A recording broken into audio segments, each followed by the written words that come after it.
আজকে তোমাদের সাথে শেয়ার করব এমন একখান গঙ্গার ঘাট, যে গঙ্গার ঘাটে তোমরা একবার কেন 10 বার আসতে চাওয়া। মানে আমি তোমাকে বললাম একবার যদি তোমরা এই গঙ্গার ঘাটে আসো 10 বার আসবা। আর কি কি চুরি করলাম, চলো ভিডিওটা শুরু করি। Hello everyone, welcome back to my mini blog. কেমন আছো তোমরা সকলে? আমি তোমাদের সকলের প্রিয় রত্ন। আমার নতুন একটা মিনি ভিডিওতে সবাইকে জানাচ্ছি ওয়েলকাম।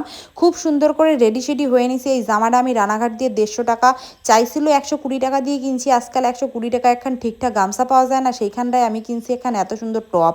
যাই হোক, টপটা কেনার পরে বাড়ি এসে ভাবলাম লস করছি না লাভ করছি সেটা আমি কোনো রকমভাবেই বুঝতে পারতেছি না।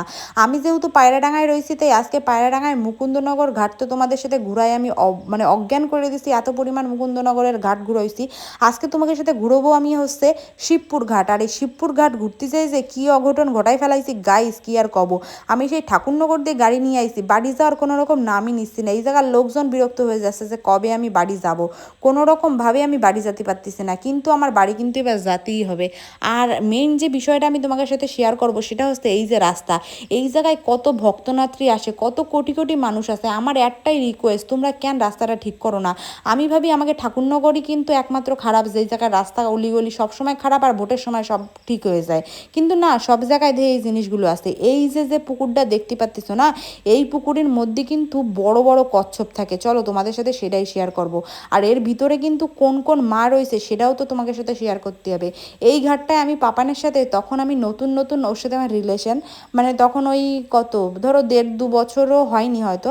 তো আমার যেহেতু পায়রাডাঙ্গায় দাদার বাড়ি, তো সেই ক্ষেত্রে মানে দাদার বাড়ি পাপানের বাড়ি দুজনের বাড়ি পাশাপাশি। তো আমি আমার মানে ভাগ্নে করছি, ওরে ভগবান, আমার ভাইপো আমি আমার বৌদি আমরা এই মন্দিরটি পুজো দিতে আইছিলাম। পুজো টুজো দেওয়ার পরে বৌদি কোনো রকমভাবে পাপানের সাথে আমার এনে ছাড়বে না। আমি করছি, আর আমি এবার সুন্দর একখান শাড়ি পরে আইছিলাম যেহেতু ফটো তুলবো সেই কারণে। তাই কোনো রকমভাবে আমারে কিন্তু বৌদি জাতিই দেবে না পাপানের সাথে। পাপান করছে না থাকো, বৌদি চলে যাক, আমরা একটু সুন্দর করে ফটো তুলবানি, আমরা একসাথে বসে গল্প করবানি। কিন্তু কোনো রকমভাবে সেই রিস্কটা আমার নিতে দিল না আমার বৌদি। আমার নিয়ে চলে গেল, আর কষ্টে দুঃখে আমিও চলে গেলাম। এই যে যে জিনিসটা নিলাম এটা কিন্তু নাক চম্পা, মানে কাঠগোলাপের আর একটা ভার্সান, যেটা কিনা হোয়াইট কালার। আর এই ফুলটা দেখে আমি এত পরিমাণ লোবেল, মানে জীবিত থেকে লল পড়তেছিল যে না আমার এই গাছটা লাগবেই যেভাবেই হোক। আমি কিন্তু এই পঞ্চজবা না, এটা হচ্ছে পঞ্চ কি জানো একটা কয় গাইজ, একটু আগেই বলে ফেলছি আবার ভুলে গেছি। যাই হোক, গঙ্গার ঘাটটা তোমরা একটু দেখো, কি দারুণ গঙ্গার ঘাট। এই জায়গায় যে একবার আসবে সে একবারের জায়গায় 10বারের থেকে 20বার আসতে চাইবে। আর এরকম একটা নৌকো দেহে মনে হচ্ছে বাংলাদেশ, জানো তো বাংলাদেশের পতাকা কিন্তু সেম এই কালার। বাংলাদেশের পতাকার কালারে কেন নৌকাখানা বানাইছে সেটাই আমি বুঝলাম না। নৌকায় আমার প্রচুর উঠতে ইচ্ছা করতেছিল, কিন্তু মেঘের অবস্থা খুবই খারাপ। আর এই মেঘের অবস্থা খারাপের জন্য তোমরা দেখো কি লেভেলের ঢেউ হচ্ছে। আর এই লেভেলের ঢেউর জন্যই কোনো রকমভাবে নৌকায় আমরা উঠতে পারলাম না। আর জানো তো এই যে যে জায়গাটা, এই জায়গায় কিন্তু প্রচুর পরিমাণ মাছ, মানে এই জায়গায় চিংড়ি মাছ, ইলিশ মাছ, রুই মাছ, কাতলা মাছ, সব মাছ বাদবে, শুধুমাত্র বসি ফেলাতে হবে। আর আমার ভাইরি দেখে বুঝতে পারতেছে ওরে কয়দিন পরে বিয়ে টিয়ে দিতে হবে একখান। মায়ে দেখো তো, যদি কেউ পাও অবশ্যই কমেন্ট করে আমার জানাইও। আর এই কথাটা কতি কতি আমার ভাই কিন্তু আমার পাশেই শুয়ে রয়েছে, আবার আগের ভিডিওর মতন নাটক শুরু করে দিয়েছে। যাই হোক, এইখানটায় এই যে যে সুন্দর গাছখানা দেখতে পাচ্ছিস, আমার মনে হচ্ছে এরকম একখান গাছ যদি বাড়ি লাগাতাম তাহলে কি না ফাইন হতো। আর আজকের আউটফিটটা কেমন লাগলো সেটা কিন্তু জানাতে একদমই ভুলবা না। আমি কিছুদিন আগে চুলির কালার করছিলাম, এখন দিয়ে চুলির আগা ফেটে গেছে। খুব তাড়াতাড়ি পার্লারে যেতে হবে। পার্লারে গিয়ে একটা হেয়ার মাসাজ, মানে প্রথমে একটা হেয়ার মাসাজ নেব, তারপর একটা অয়েল মাসাজ নেব, তারপরে স্পা করব। আর স্পা করার পরে গাইস তারপরে চুলির আগাগুলো কাটবো। যাই হোক, এই জায়গায় যে জঙ্গল দেখতে পাচ্ছ, এই জঙ্গল কিন্তু সবসময় থাকে না, শুধুমাত্র এই বর্ষাকালের সময় এরম পরিমাণ জঙ্গল হয়। তো প্রথমেই মা তারার মুখটা তোমাদের দেখালাম। এখানটায় কিন্তু অনেকগুলো মন্দির ছিল, 3টে রূপে কিন্তু মাকে এখানে পুজো দেওয়া হয়।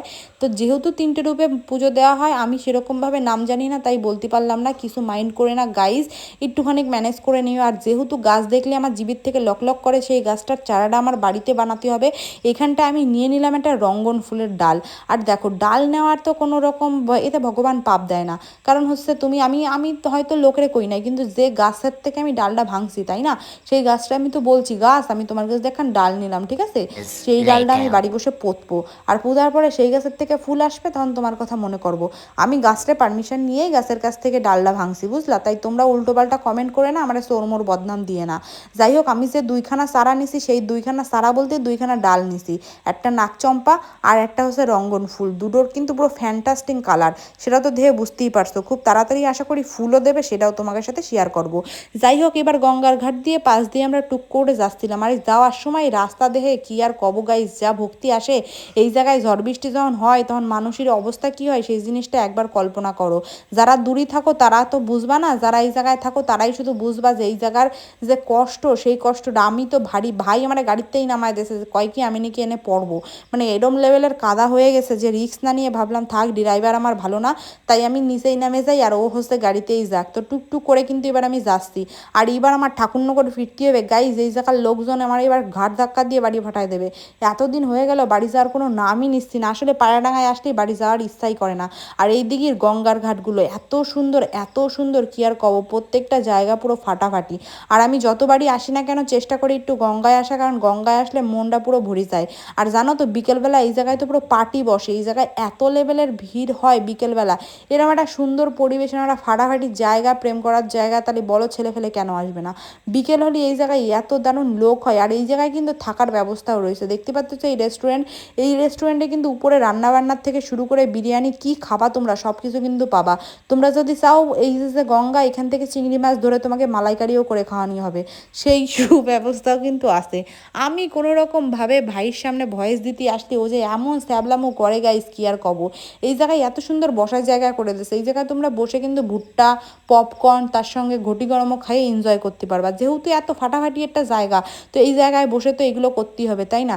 যাই হোক, আমার তো ঘোরাটোরা কমপ্লিট, এবার আমি যাবো। আর এই যে সেই মেন বিখ্যাত রাস্তায়, এই জায়গার থেকে তোমরা যতবার টোটো অটোতে যাবা, টোটোর একটাই কথা, দাদা দিদি তুমি একটু নামিয়ে দাঁড়াও তো, মেন রোডে কি উঠবা, এই ঢং করে জানো তো। কি আর করবে, তাকে এই জায়গা দিয়ে গাড়ি ওঠেই না, এরম লেভেলের রাস্তাটা খারাপ এই জায়গাটায়।